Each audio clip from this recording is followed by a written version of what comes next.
So I just rolled the credits in Pokemon Legends ZA, and I want to come at you bucketheads with a video kind of just debriefing y'all my final thoughts on the game, because I did make a YouTube short about it, giving my first impressions, and said that the game was alright for Pokemon players.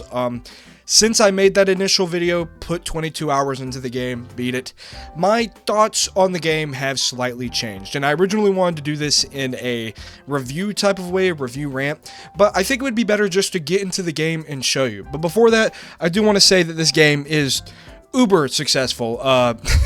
ZA sells almost 6 million in the launch week, which I don't think anybody is surprised about because it is Pokemon, but I think that the boycott for Pokemon needs to begin because this game had potential, and I'll talk about that more once we actually get into the game, but it was sold short because mediocrity sells in the Pokemon franchise. So here we are in Pokemon Legends ZA, and we're just gonna get straight to it, starting off with the visual presentation of the game.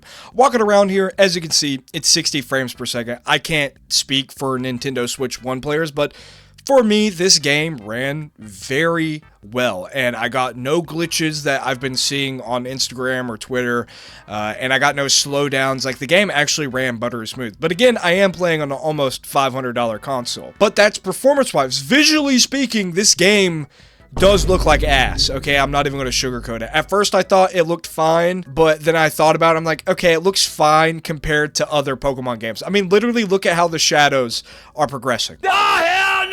Here is the entire map. This is technically what you would consider an open world video game, but it's no bigger than like Solitude from Skyrim, and I've played 22 hours of this game.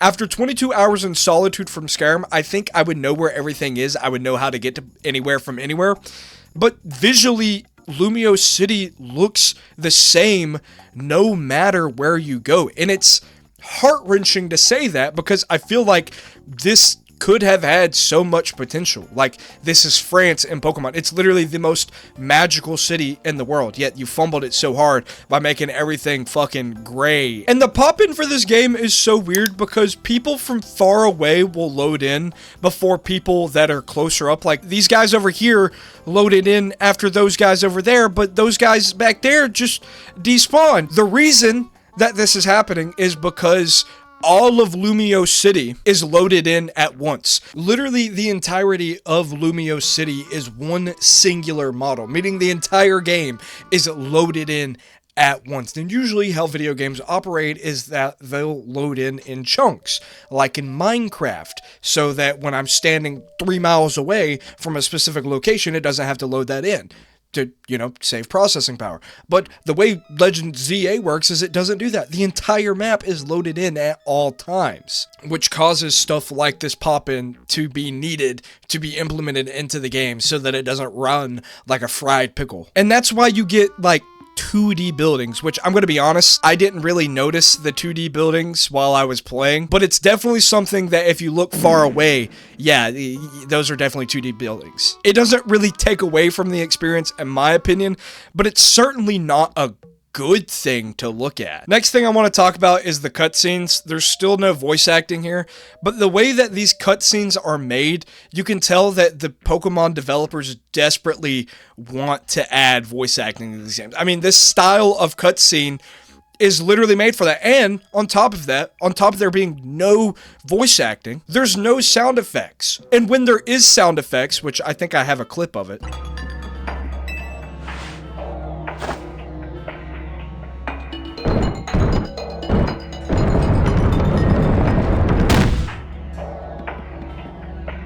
the final thing I want to talk about in the presentation of this game, just listen to the music.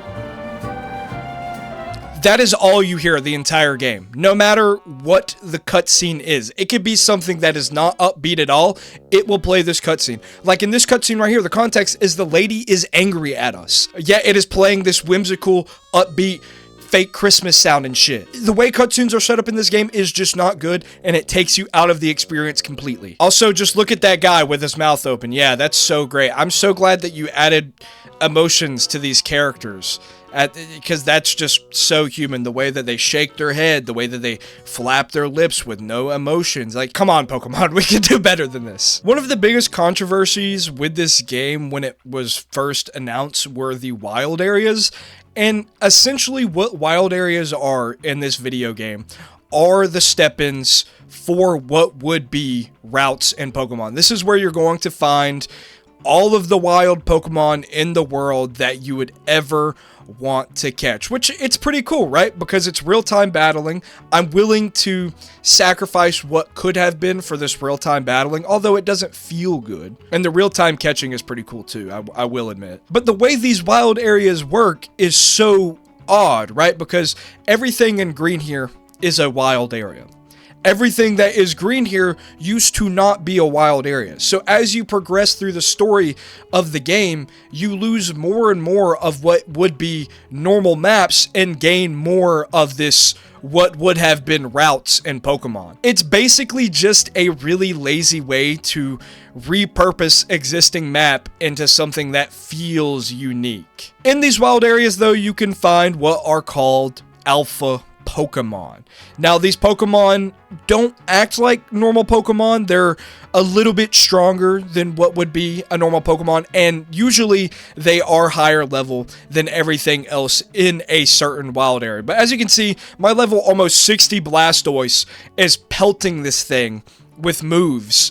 And it's basically doing 0 damage to this Meowstic. Where alpha Pokemon become a problem though, and I have a route specifically picked out for this, is when you group them together like in Wild Zone 15. And there are 2 alpha Pokemon and the rest of everything else is hostile, right? So you can walk up in this bitch not knowing what's going on and it just becomes a complete and total clusterfuck. And the way that alpha Pokemon operate is they don't aggro against your Pokemon, they aggro against your person, and if your person dies, you get sent back outside of the wild zone to what is a Pokemon center. That's not fun. This is Pokemon battles, not fucking Pokemon rape my character battles. And the reason that Wild Zone 15 is so bad is because that all of these Pokemon are condensed into such a tiny area. It doesn't feel good. This is unnatural. This is what should have been player map, like normal map, arbitrarily turned into a Pokemon route. That's why the Wild Zone thing really doesn't work in my opinion. I think that these Wild Zones could have been a cool idea, but the way that the game is just designed, it doesn't work because the world was made for just normal exploration, and then after that, these wild zones were tacked on arbitrarily. Instead of the world being built around the game was built around the world. So coming back to the buildings, I just want to talk about rooftops because this is a big pain point for me. If you look at this building, there is what is called, I think it's called a hover tower or whatever. I don't know what they're called. They're basically just elevators. You go up to it and it teleports you to the top. Now, that's fine and dandy. Where it becomes a problem is when you can't fucking find a way to get on top of the roof. And the reason that specifically pisses me off is because, like, this building, let's say I want to get on top of it. To find a way to get on top of it, I have to run the entire outer perimeter to find an elevator to take me to the top of the roof. But this is a problem that could have been fixed had Pokemon just let you go inside of the buildings in the first place. Like, the elevators are just a solution to a problem that was created from lazy game design. Oh, look at that. This hover tower is being blocked by a Manectric and Ampharos. I finally got the elevator unlocked after battling some Pokemon because, you know, we have to make you work to unlock rooftop access. But again, coming back to, like, that's just a solution to a problem that was created by lazy game design. As you can see right here, these are buildings that have rooftops access. Like, this is a staircase that would have naturally gone down. Why put that there if I can't use it? I can't go inside this building and access the rooftop. I can't go to this door and go inside of it and go through the building and walk outside to the final floor. No, the only way to get to the top of this building is to fight the Pokemon down there to open the elevator. But first, I have to actually find the elevator in the first place. Like, again, here's another rooftop access point. It's like, why put these in? Why stylize the game like this if I can't use them? I'm going to use a weird term for this, but it's a type of ludonarrative dissonance that basically the world is telling me, hey, yeah, there are rooftop access points to get on top of roofs. But the gameplay is telling me, actually, no, you can't do that. The only way to get on top of a roof is by using ladders, elevators, or jumping from another rooftop. Again, that's not good level design. That's not good world design. I think the final thing that I want to talk about is just how shitty some of the animations in this game are. And to demonstrate that, I'm going to pull out my boy Gengar here. So as you can see, he's floating. But if I Mega Evolve him, and he turns into Mega Gengar, he goes to the floor. His legs shit like fucking ghostly morph through the floor, which, I mean, okay, he's a ghost, but look how he moves. Look how he traverses. He's literally a scooter. That's gross. Also, my boy Charizard, we're gonna use a flamethrower. Look where the flame comes from on Charizard. It comes from behind and above his head. I'm gonna replay that slow motion for you in the post. It comes from behind and above his head. But the overall theme with Pokemon Legends ZA and its game design and how it just is that, like, underneath all of it, it could have been a phenomenal Pokemon game had we changed a few things. If we added voice acting and actual personality to the cutscenes. If we made the buildings actually have innards. If we had more music. If we just presented the game in a better light.